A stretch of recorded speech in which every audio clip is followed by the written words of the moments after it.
Hi friends, Assalamu alaikum. Welcome to Mansura's Lifestyle.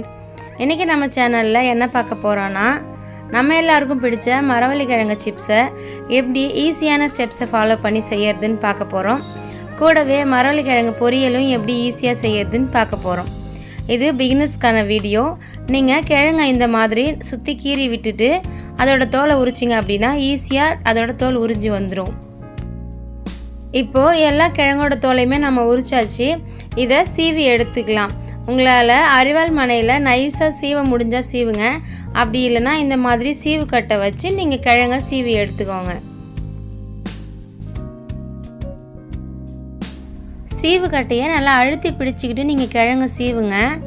இந்த மாதிரி எல்லா கிழங்கையுமே நைஸாக சீவி எடுத்துக்கலாம்.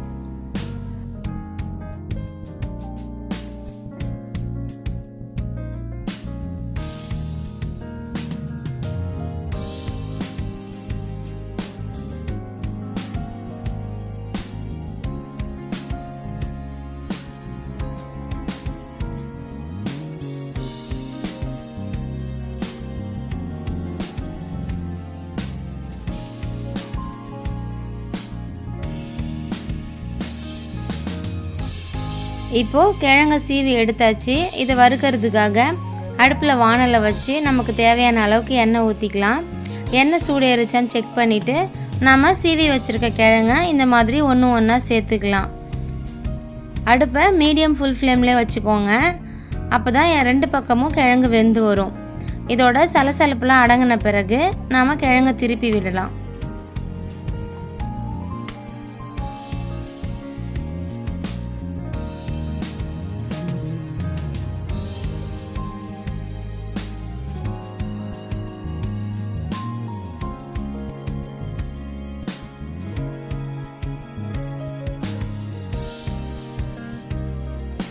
இப்போ எண்ணெயோட சலசலப்பெல்லாம் அடங்கிடுச்சு.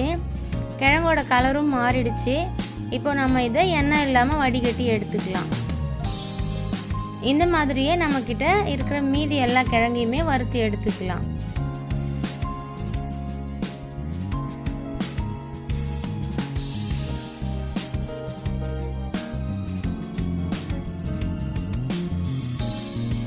நம்மக்கிட்ட இருக்க எல்லா கிழங்கையுமே நம்ம வறுத்து எடுத்துட்டோம். இப்போது வாசனைக்காக 4 பல்லு பூண்டை தட்டி போட்டு 2 கொத்து கருவேப்பிலையை உருவி போட்டு இதை நம்ம எண்ணெயிலே வறுத்து எடுத்துக்கலாம். இந்த மாதிரி ஜல்லி வச்சு வறுக்கிறப்ப கருவேப்பிலை சீக்கிரமாக தீஞ்சி போகாமல் இருக்கும். டக்குன்னு நம்ம இதை வடிகட்டி எடுத்துக்கலாம். இந்த மாதிரி ஒரு அகலமான பாத்திரம் எடுத்து கொஞ்சமாக உப்பு தூவிட்டு நம்ம வறுத்து எடுத்துகிட்டு வந்திருக்க சிப்ஸை போட்டு அதுக்கு மேலே ஒரு 1/2 ஸ்பூன் அளவுக்கு உப்பு தூவிட்டு 1/2 ஸ்பூன் அளவுக்கு தனி மிளகாய் தூளை தூவிட்டு நம்ம வறுத்து எடுத்துகிட்டு வந்த பூண்டு கருவேப்பிலையும் சேர்த்து இது நல்லா கலந்து எடுத்துக்கலாம். அவ்வளோதாங்க, ரோட்டு கடைகளில் கிடைக்கக்கூடிய அதே டேஸ்ட்டிலே நமக்கு மரவள்ளிக்கிழங்கு சிப்ஸ் ரெடி ஆகிடுச்சு. இதே ஸ்டெப்பை ஃபாலோ பண்ணி நீங்களும் செஞ்சு பாருங்கள். எப்படி வந்துச்சுன்னு எனக்கு கமெண்ட்டில் சொல்லுங்கள். அடுத்து மரவள்ளிக்கிழங்கு பொரியல் எப்படி செய்யறதுன்னு பார்க்கலாம். அதுக்கு கிழங்க இந்த மாதிரி நம்ம கட் பண்ணி எடுத்துக்கலாம். உங்களுக்கு கத்தியில் கட் பண்ணுறதுக்கு சிரமமாக இருந்துச்சுன்னா அரிவாள் மனையில் நீங்கள் கட் பண்ணி எடுத்துக்கோங்க. கிழங்க இந்த மாதிரி சின்ன சின்ன பீஸஸாக நம்ம கட் பண்ணி எடுத்துக்கலாம்.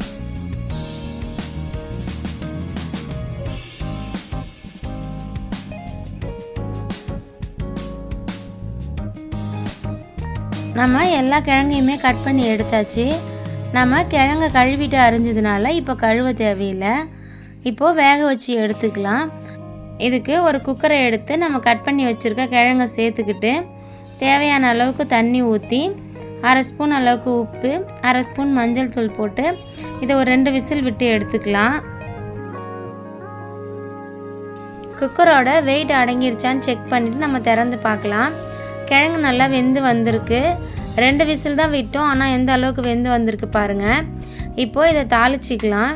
இதுக்கு வானலை அடுப்பில் வச்சு 2 ஸ்பூன் அளவுக்கு எண்ணெய் ஊற்றி கடுகு 1/2 ஸ்பூன், வெள்ளை உளுந்து 1/2 ஸ்பூன், கடலைப்பருப்பு 1 ஸ்பூன் போட்டு இது பொரிஞ்சதும் 2 காஞ்ச மிளகாவை இந்த மாதிரி கட் பண்ணி சேர்த்து இதை பொரிய விட்டுக்கலாம்.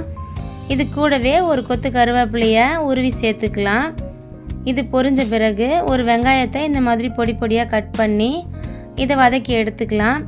வெங்காயத்துக்கு தேவையான அளவுக்கு உப்பு போட்டு நாம் இதை வதக்கிக்கலாம். நம்ம ஏற்கனவே வந்து மரவள்ளி கிழங்குல உப்பு சேர்த்துருக்கோம். இப்போது கரெக்டான அளவுக்கு உப்பு சேர்த்துக்கோங்க.